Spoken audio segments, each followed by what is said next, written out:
네, 오늘 이제 말씀을 좀 살펴보겠는데요. 오늘 함께 살펴볼 말씀은 사사기 말씀입니다. 룻기 말씀입니다. 지난번까지 사사기를 했었는데요. 룻기 1장 1절과 4장 17절, 22절 말씀을 제가 봉독하겠습니다. 1장 1절입니다. 사사들이 치리하던 때에 그 땅에 흉년이 드니라.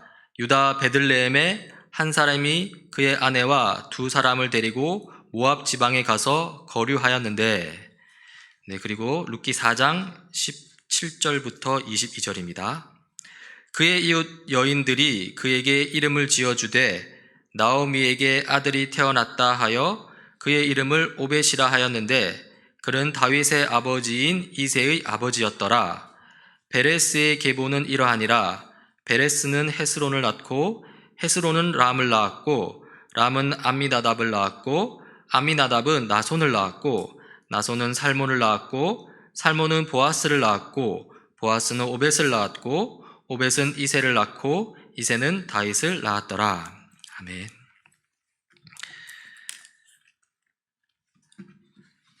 네, 지난 시간까지 우리는 사사기를 살펴보았는데요. 사사기 이야기의 마지막은 좀 끔찍하고 비참했습니다. 그렇죠? 먼저 종교적 타락이 있었습니다. 에브라임 산간 지방에 미가라는 사람이 있었는데요. 그 사람이 우상을 만들었고 또 그 우상을 본격적으로 섬기기 위해서 이제 레위인을 제사장으로 고용하는 것이죠. 이것은 율법에 어긋나는 것이었습니다. 거기에 또 단 지파 사람들이 등장하는데요. 그들은 미가가 만든 우상, 그리고 레위 출신 제사장이 탐이 나서 미가 집의 우상을 빼앗고요. 또 레위 출신 제사장도 데리고 갑니다. 그리고는 이 단 지파 전체가 우상 숭배의 죄를 저지르게 되는 것이죠. 이 종교적으로 심각한 타락에 빠진 이스라엘입니다. 이러한 종교적 타락은 윤리적 타락으로 이어지는데요. 한 레위 남자가 이 가출한 자기 아내를 찾아서 처가로 가죠. 거기서 아내를 데리고 오다가 이 베냐민 지파에 속한 동네 하룻밤을 머무르게 됩니다.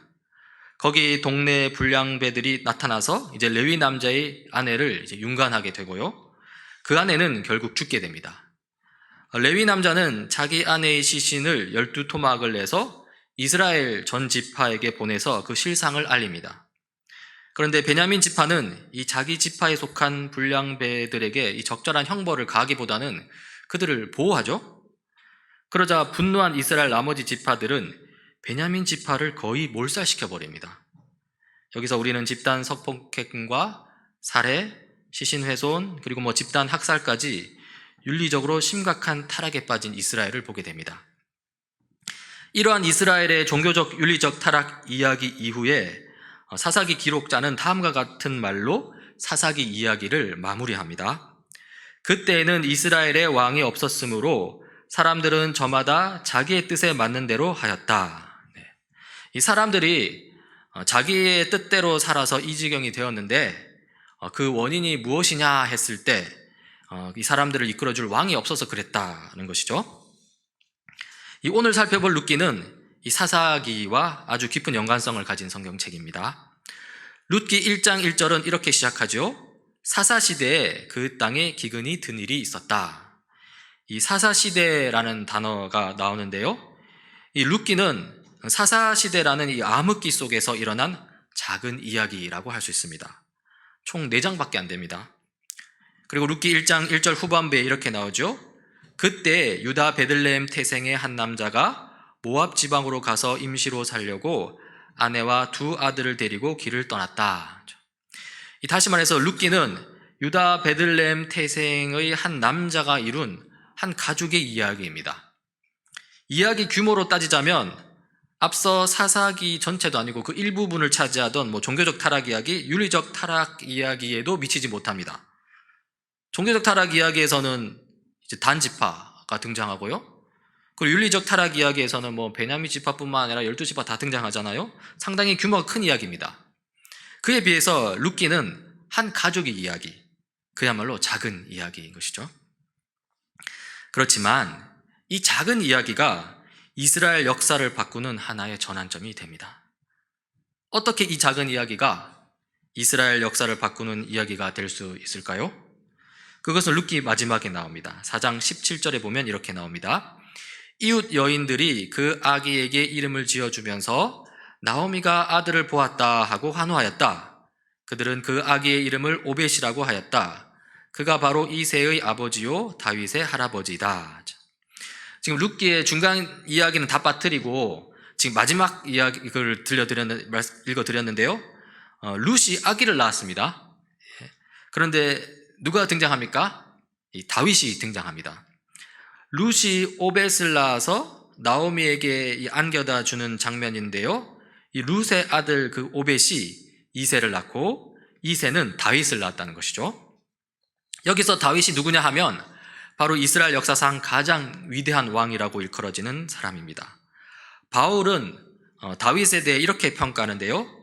하나님께서는 다윗을 그들의 왕으로 세우시고 증언하여 말씀하시기를 내가 이새의 아들 다윗을 찾아냈으니 그는 내 마음에 드는 사람이다. 그가 내 뜻을 다 행할 것이다 하였습니다. 이렇게 나오죠. 하나님께서 왕이 없어 자기 마음대로 사는 이스라엘 백성을 위해 다윗을 왕으로 세우셨고요. 또 다윗에 대해서 아주 마음에 든다고 하십니다.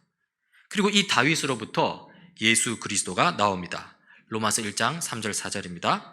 이 아들은 육신으로는 다윗의 후손으로 태어나셨으며 성령으로는 죽은 사람들 가운데에서 부활하심으로 나타내신 권능으로 하나님의 아들로 확정되신 분이십니다. 그는 곧 우리 주 예수 그리스도이십니다. 예수님은 바로 그 다윗의 후손으로 태어나셨고요. 십자가에 죽으셨다가 부활하신 하나님의 아들이십니다. 이 예수 그리스도를 통해서 하나님 나라가 이 땅에 임하게 되었고요. 그리고 지금 우리는 이 예수 그리스도가 이 땅에 다시 오셔서 이 땅을 완전히 하나님 나라로 회복시킬 그 날을 기다리고 있습니다. 어떻습니까? 룻기는 4장밖에 안 되는 작은 이야기일 뿐이야 하고 등한시할 수 있겠습니까? 그럴 수 없습니다. 룻기가 작은 이야기라고 하지만 하나님 나라 큰 이야기를 이끌어가는 아주 중요한 이야기다라고 우리는 할 수 있습니다. 왕이 없어서 이 지경이 되었다고 사사기가 외치니까 룻기가 조용하지만 단호하게 이렇게 선포하는 것이죠. 왕이 나실 것이다. 룻기는 아주 중요한 이야기입니다. 오늘은 이 중요한 이야기의 첫 번째 장을 좀 자세히 살펴보고자 하는데요. 이렇게 시작합니다. 사사시대에 그 땅에 기근이 든 일이 있었다. 그때 유다 베들레헴 태생의 한 남자가 모압 지방으로 가서 임시로 살려고 아내와 2 아들을 데리고 길을 떠났다. 이 사사시대에 그 땅에 기근이 들었다고 하죠. 이것은 단순히 그 땅에 흉년이 들었다는 사실을 알려주기 위함이 아닙니다. 사사시대의 영적 암흑 상태를 보여주는 것이죠. 그리고 그때 유다 베들레헴 출신의 한 남자가 자기 가족을 데리고 길을 떠납니다. 그 남자의 이름은 엘리멜렉이고 아내의 이름은 나오미이며 2 아들의 이름은 말론과 기럝이다. 그들은 유다 베들레헴 태생으로서 에브랏 가문 사람인데 모압 지방으로 건너가 거기에서 살았다. 이 엘리멜렉은 유대인입니다. 유대인에게 주어진 사명이 무엇입니까? 아브라함의 자손으로서 하나님께서 주신 약속의 땅 가나안에서 하나님 나라의 백성으로서 사는 것이죠. 그렇게 살면서 하나님 나라를 드러내고 확장시키는 게 그 사명이죠. 그런데 엘리멜렉은 어떻게 합니까? 약속의 땅 가나안을 떠납니다. 그리고 어디로 가냐면 지금 모압 땅으로 갑니다. 모압은 이방인의 땅입니다. 이 신앙적인 측면에서 오히려 퇴보하는 엘리멜렉입니다. 엘리멜렉은 이스라엘 백성을 향한 하나님 나라의 비전을 잃어버렸습니다. 엘리멜렉은 사사시대의 여느 유대인들과 마찬가지로 자기 소견에 옳은 대로 행하고 있습니다. 그리고 3절인데요. 제가 읽어보겠습니다. 그러다가 나오미의 남편 엘리멜렉이 죽고 나오미와 2 아들만 남았다. 2 아들은 다 모압 여자를 아내로 맞이하였는데 한 여자의 이름은 룻이고 또 한 여자의 이름은 오르바였다. 그들은 거기서 10년쯤을 살았다. 그러다가 아들 말론과 기럝이 죽으니 나오미는 남편에 이어 2 아들마저 잃고 홀로 남았다. 엘리멜렉이 죽고요. 그리고 2 아들 말론과 기럝도 죽습니다.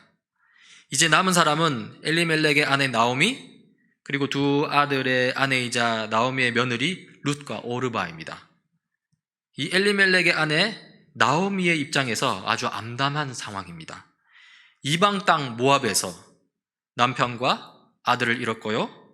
남은 사람이라고는 이방 여인 두 며느리 룻과 오르바입니다. 이렇게 암담한 상황 속에서 나오미는 한 소식을 듣는데요.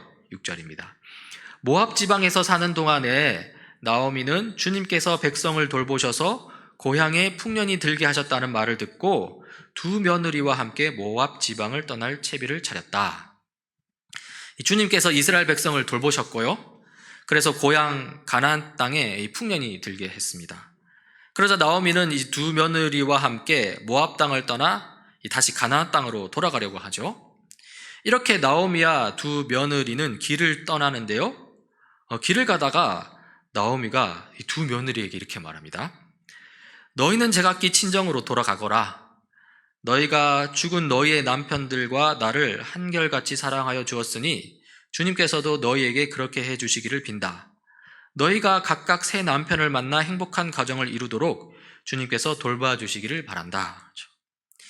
이 두 며느리와 함께 고향 가나안 땅으로 돌아가려니까 여러 가지 생각이 들었겠죠. 그러다가 과연 자기가 이 두 며느리를 보살피고 돌볼 수 있을지 의문이 들었을 것입니다.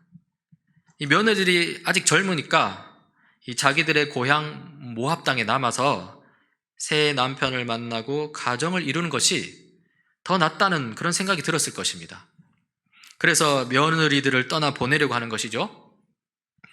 그렇게 나오미가 두 며느리와 작별하려고 하자 며느리들이 큰 소리로 울면서 말합니다. 아닙니다. 우리도 어머님과 함께 어머님의 결례에게로 돌아가겠습니다. 이 며느리들은 그들 나름대로 이 시어머니에 대한 책임을 다하려고 합니다. 시어머니와 함께 가서 시어머니를 돌보겠다는 것이죠. 그러자 나오미가 다시 말합니다. 돌아가다오 내 딸들아, 제발 돌아가거라. 내 딸들아, 너희들 처지를 생각하니 내 마음이 너무나 괴롭구나. 주님께서 손으로 나를 치신 것이 분명하다. 이 나오미의 생각에 며느리들이 자기를 따라오는 것은 전혀 대책이 없는 일로 느껴지는 것이죠. 특히나 자기가 남편을 잃고 이 모양 이 꼴로 사는 게 하나님의 징벌 때문인데 며느리들마저 그런 삶에 함께하는 것은 아니다 싶었던 것이죠. 이러한 시어머니 나오미의 간곡한 말에 며느리 오르바는 나오미를 떠나 자기 고향으로 돌아갑니다. 그리고 이제 남은 사람은 룻입니다. 나오미가 룻을 다시 타이릅니다. 보아라, 너의 동서는 저의 결례와 신에게로 돌아갔다. 너도 네 동서의 뒤를 따라 돌아가거라. 룻은 오르바처럼 고향 땅 모압으로 돌아갔을까요? 룻이 이렇게 대답합니다. 나더러 어머님 곁을 떠나라거나 어머님을 뒤따르지 말고 돌아가라고는 강요하지 마십시오. 어머님이 가시는 곳에 나도 가고 어머님이 머무르시는 곳에 나도 머무르겠습니다. 어머님의 결례가 내 결례이고 어머님의 하나님이 내 하나님입니다. 어머님이 숨을 거두시는 곳에서 나도 죽고 그곳에 나도 묻히겠습니다.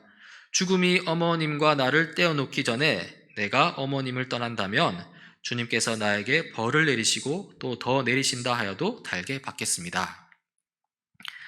이 정도로 말하는데 이 나오미도 이제 어쩔 수 없습니다. 더 이상 말리지 못하고요. 그리고 룻과 함께 베들레헴으로 돌아가게 됩니다. 이 나오미와 며느리 룻이 베들레헴에 도착했습니다. 온 마을이 떠들썩합니다. 초라한 꼴을 하고 온 나오미를 보고서 사람들이 아니 이게 정말 나오미인가 하고 놀라면서 말합니다. 그 말을 들은 나오미는 다음과 같이 말합니다. 나를 나오미라고 부르지들 마십시오. 전능하신 분께서 나를 몹시도 괴롭게 하셨으니 이제는 나를 마라라고 부르십시오. 나는 가득 찬 채로 이곳을 떠났습니다. 그러나 주님께서는 나를 텅 비어서 돌아오게 하셨습니다. 주님께서 나를 치시고 전능하신 분께서 나를 불행하게 하셨는데 이제 나를 나오미라고 부를 까닭이 어디에 있겠습니까? 이 나오미라는 이름은 나의 기쁨이라는 의미를 가지고 있습니다. 그러나 마라라는 이름은 그와 반대로 슬픔, 괴로움이라는 의미를 담고 있죠. 이 하나님께서 자기를 치셔서 그 인생이 슬픔과 괴로움으로 가득하다는 말입니다. 이렇게 해서 이 나오미는 모압 이방 여인인 며느리 룻과 함께 이제 모압 지방으로부터 베들레헴으로 돌아온 것이죠. 오늘 룻기에 등장하는 인물은 엘리멜렉 그리고 나오미, 두 며느리 오르바 룻입니다. 물론 두 아들이 있긴 하지만 잠시 이름만 등장하죠. 먼저 엘리멜렉은 자기 가족을 이끌고 가나안 땅을 떠나서 모압 땅으로 들어간 인물입니다. 엘리멜렉은 사사 시대를 살던 유대인의 전형이라고 할 수 있습니다. 하나님의 뜻은 안중에 없었고요. 자기 소견대로 행하는 사람이죠. 그래서 하나님 나라 백성으로서의 삶을 살기보다는 이 먹고 사는 문제에 함몰되어서 이방 민족과 더불어 살기로 한 것입니다. 나오미는 어떻습니까? 나오미는 어느 정도 하나님의 뜻에 대한 자각이 있었던 것으로 보입니다. 엘리멜렉도 마찬가지였겠지만 아무튼 이 나오미가 남편과 두 아들을 잃어버렸을 때 그것을 두고 하나님께서 그 손으로 나를 치셨다라고 표현하기도 하고요. 또 하나님 그 전능하신 분께서 나를 불행하게 하셨다라고 표현하기도 합니다. 즉 하나님이 약속하신 가나안을 떠나 이방 땅으로 떠난 것에 대해서 하나님께서 징벌하셨다는 이 생각이 있었다는 것이죠. 이렇게 나오미는 하나님의 뜻에 대한 이 자각이 있었지만요. 그러나 그 신앙이 온전해 보이지는 않습니다. 더 구체적으로 말해서 이 세상에 하나님 나라를 세워가시는 이 하나님의 역사하심에 대해서 온전히 신뢰하지 못한 것 같습니다. 이 진정한 평화가 하나님 나라에 있다는 것을 믿지 못한 것이죠. 그렇다면 어디에서 나오미의 그런 부족한 신앙을 발견할 수 있을까요? 바로 두 며느리를 그들의 고향 땅 모압으로 돌려보내는 것에서 그러한 불신을 발견할 수 있습니다. 여러분, 비록 하나님께서 나오미를 치셨지만 그것은 최종적인 심판이 아니었습니다. 남편도 잃고 특히 두 아들도 잃었다는 것은 너무나도 큰 충격이고 또 그리고 이보다도 더 큰 징벌은 없는 것처럼 느껴지지만 그래도 이것은 최종적인 심판을 의미하는 것은 아닙니다. 오히려 하나님은 나오미를 구원하시려고 그를 치셨고 그리고 다행스럽게도 나오미는 두 며느리를 이끌고 하나님의 계획 속으로 가나안 땅으로 들어오려고 하고 있습니다. 그러한 신앙적 회복이 이제 바로 이 베들레헴으로 돌아오는 것으로 이제 표현되고 있는 것이죠. 참으로 그렇습니다. 비록 하나님께서 나오미를 치셨지만 그것은 나오미를 구원하시기 위한 하나님의 행동이었습니다. 그리고 나오미가 그러한 징벌 가운데 하나님의 뜻을 충분히 인식했더라면 두 며느리가 자기들을 따라오려고 했을 때 그 둘을 데리고 베들레헴으로 돌아왔어야 합니다. 이방 땅에서 영원한 죽음을 향해 달려가는 이방 여인 며느리들을 하나님 나라의 참된 샬롬과 구원 안으로 데리고 들어왔어야 한다는 것이죠. 그러나 나오미는 그렇게 하지 못했습니다. 당장 두 며느리를 고향집으로 보내려고 하잖아요. 고향집에서 새 남편을 얻고 새로운 가정을 꾸리는 것이 하나님 나라 백성으로 사는 것보다 더 좋다고 생각하잖아요. 하지만 고향집에서 새 남편을 얻고 새로운 가정을 꾸민다 하더라도 그 이후에 영원한 심판과 멸망을 당한다면 새 남편을 얻는 게 무슨 소용이며 새로운 가정을 꾸리는 게 무슨 의미가 있을까요? 나오미는 하나님 나라 백성으로 보잘것없이 사는 것보다 이방 나라 백성으로서 풍요롭게 사는 것이 더 낫다고 여겼습니다. 적어도 오늘 룻기 1장에서는 그렇습니다. 그래서 두 며느리들을 고향집으로 돌려보내려고 했죠. 물론 두 며느리들을 고향집으로 보내려는 이 나오미의 마음에는 진정성이 있습니다. 선함이 있죠. 진정으로 두 며느리의 앞날이 잘 되길 바라는 마음이 있었습니다. 그러나 이것이 바로 하나님을 제대로 믿지 못하는 사람의 한계입니다. 그 마음에 선함은 있었지만 그러나 그 결말은 좋지 못합니다. 한번 생각해 보십시오. 나오미를 떠난 며느리 오르바를 생각해 보자고요. 오르바는 착한 며느리입니다. 그녀는 나오미를 한결같이 사랑해준 며느리입니다. 게다가 나오미를 버리지 않고 나오미를 따라 베들레헴으로 가려고까지 했습니다. 고향을 버리고요. 나오미의 만류에 의해서 떠밀리다시피 모압으로 돌아갈 때 그녀는 나오미를 생각하며 크게 울기까지 했습니다. 오르바는 착한 사람입니다. 그런데요, 오르바의 결말은 어떻게 되었을까요? 나오미의 바람대로 고향 모압으로 돌아가서 거기서 새 남편을 만났다고 칩시다. 거기서 아들, 딸 낳고 남들 다 그렇게 살듯이 평범하고 행복한 가정을 이루어 살았다고 생각해 봅시다. 오르바는 영원히 행복할 수 있었을까요? 영원한 기쁨을 맛볼 수 있었을까요? 그렇지 않습니다. 하나님 나라를 벗어난 삶에서 영원한 평안이란 없습니다. 대신 영원한 멸망은 있습니다. 나오미는 오르바를 고향 땅에 돌려보냄으로써 그녀를 구원했다고 생각했을지 모릅니다. 그러나 실상 나오미는 오르바를 멸망의 자리에 던져버린 셈입니다. 이것이 바로 불신앙이 가져다 준 결과입니다. 선한 마음만으로는 부족합니다. 하나님을 향한 올바른 지식과 확고한 신앙이 필요하다는 것이죠. 떠나는 오르바를 뒤로하고 이제 나오미는 룻에게도 자기를 떠나달라고 달래고 강력하게 권하는데요. 그러나 룻은 거절합니다. 룻은 나오미를 끝까지 따라가겠다고 강력하게 말하는데요. 이것은 단순히 시어머니 나오미에 대한 의리를 지킨다라고 해석할 수 있는 수준을 넘어서는 것입니다. 즉, 나오미를 따라서 자기 고향을 떠나겠다는 것은 자기가 섬기는 신들을 버리겠다는 의미입니다.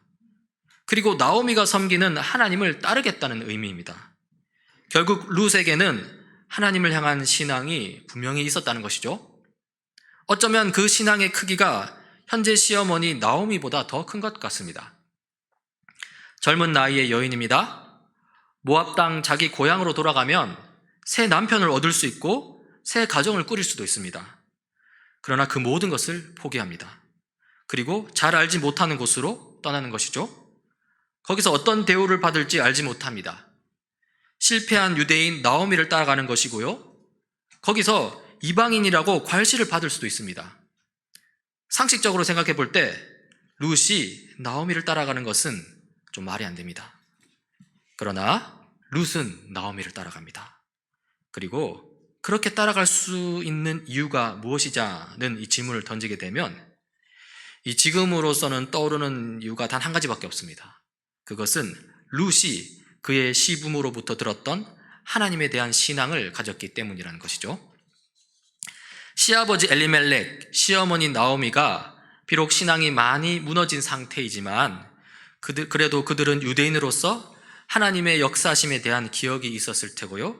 그 이야기를 어느 유대인 가정들처럼 이 며느리들에게 해 주었을 것입니다. 이집트를 탈출할 때 큰 바다를 가르시고 이집트 군대를 전멸시킨 하나님의 역사심, 광야 40년 동안 불기둥 구름기둥으로 인도하시고 만나와의 메추라기로 먹이신 하나님의 역사심, 요단강을 걸어서 건너게 하시고 여리고성을 무너뜨리신 하나님의 역사심, 그러한 하나님의 일하심을 들으면서 이 룻의 마음에 하나님에 대한 신앙의 씨앗이 심겨지고 싹이 트고 자라난 것이죠. 그리고 지금 룻의 신앙은 시어머니 나오미보다 더 견고하고 더 확실합니다. 그 신앙이 룻을 모압 땅으로부터 이끌어내서 유다 베들레헴으로 향하게 한 것이죠. 오늘 우리는 룻기 1장을 통해 많은 사람들을 보게 됩니다. 그 인물들 중에서 우리의 신앙 상태는 어디에 더 가까운지 한번 돌아보았으면 좋겠습니다. 하나님 나라의 백성이라는 타이틀을 가지고 있으나 그러나 하나님의 뜻은 전혀 안중에 없고 오로지 자기 뜻에 따라 세상을 살아가려는 엘리멜렉이 여기 있습니다. 마찬가지로 하나님 나라 백성이라는 타이틀을 가지고 있고 그리고 며느리를 사랑하는 마음도 있으나 하나님 나라에 대한 신앙이 흐려져서 며느리들을 멸망의 땅으로 다시 되돌려 보내려는 이 나오미가 또 여기 있습니다. 한편 하나님에 대한 이야기를 듣고 한때 잠깐 하나님 나라의 가족에 속했으나 시어머니 나오미의 연약함 속에서 다시금 이방 나라의 삶을 택한 오르바가 또 여기 있습니다. 마찬가지로 하나님에 대한 이야기를 듣고 잠깐 하나님 나라의 가족에 속했으며 그리고 시어머니 나오미의 연약함에도 불구하고 하나님 나라 백성의 삶을 살겠노라 하는 룻이 또 여기 있습니다. 여러분은 이 중에 누구와 더 가깝습니까? 엘리멜렉은 오랫동안 신앙생활을 했지만 하나님 나라 사명 감당하기를 포기한 무늬만 그리스도인을 보여준다고 할 수 있습니다. 세상적인 관점에서 성공의 삶을 산다고 하든 또 아니면 실패의 삶을 산다고 하든 아무튼 이 세상적 삶의 방식에 찌든 채 세상의 길을 걸어가는 그리스도인이죠. 교회 공동체를 떠난 채 홀로 방황하는 그리스도인이라고 할 수 있겠습니다. 나오미도 오랫동안 신앙생활을 한 인물로겠죠. 하지만 남편 엘리멜렉과 마찬가지로 하나님 나라의 소망을 완전히 잃어버린 듯합니다. 하나님의 역사심에 대한 이 지식이 있으나 그러나 이 삶의 문제 속에서 그 지식이 주는 신앙을 포기해버렸죠.